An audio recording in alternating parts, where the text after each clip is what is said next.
And you'll see on racing boats, for example, that's very common. People will make an effort to, as they pull on each control, look at the speed up and see the speed as it changes. And with the backstay, for example, it's very dramatic. You can see that your boat is way too keeled over before you're having trouble moving. Crank on the backstay, the boat flattens up and accelerates.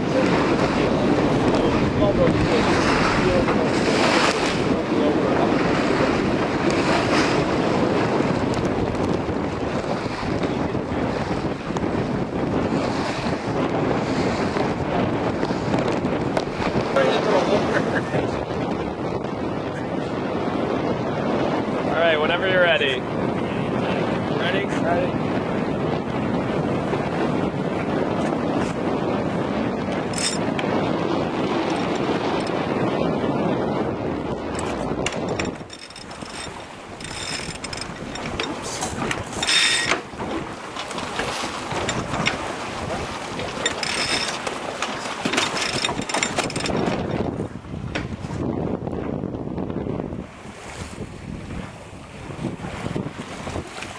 On the slow side.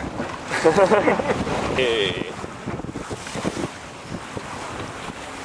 Ready to attack? Ready? Ready?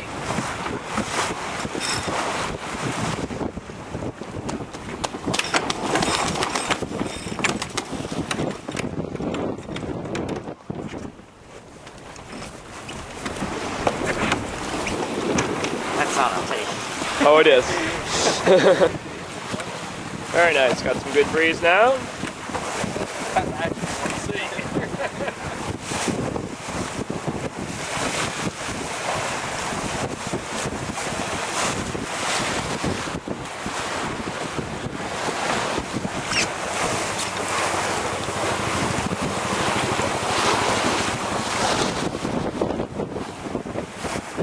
All right, let's take it through one more.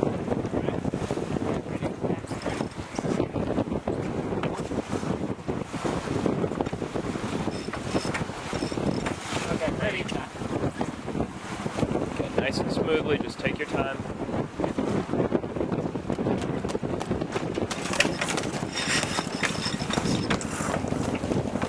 Ah, much better. Much better.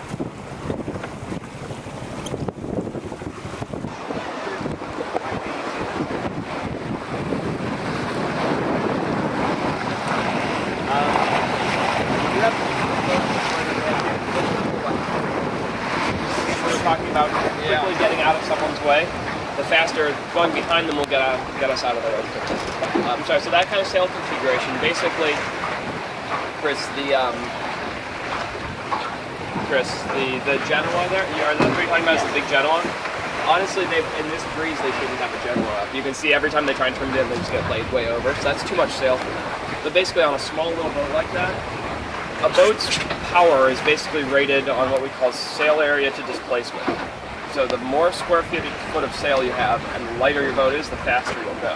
So that's a very heavy boat and has a very short rig. So the problem is you can only mount so much sail on it. So to get more sail area, you have to stretch the sails backwards, basically. And so that means that you need more jib. Whereas with us, because we have such a tall rig compared to the length of our boat and the weight of it, we move very well in any breeze without a lot of sail on it. Yeah, thank you. And their main sails pretty hard. Yeah. And for example, this is Annapolis Sailing School with the rainbow there. So yeah, both of them, these guys are all reefed with very small sails. And again, that's an advantage of us having a racing boat, right? Which is a very deep keel with a lot of weight way at the bottom. We have a very upright boat that even when it gets hit by wind, tends not to get knocked over as hard as they do. So we recover better in heavy wind. And you'll have a better feel. Well, yeah, it definitely. J-boats are really spectacular. Yeah, they handle extremely well. They're a lot of fun to sail. Yeah, hopefully by Friday, if the breeze is done.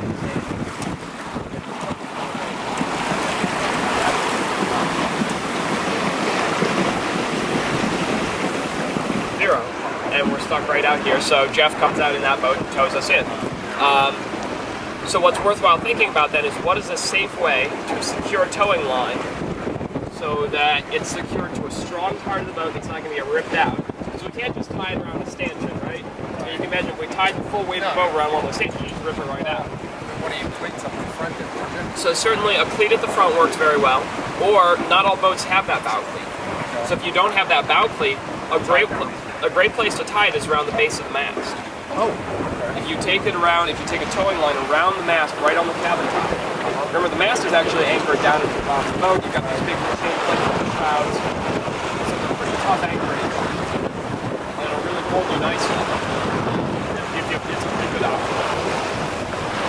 And again, the big keys for towing, being safe from towing, are making sure you're in contact with the other boat, right?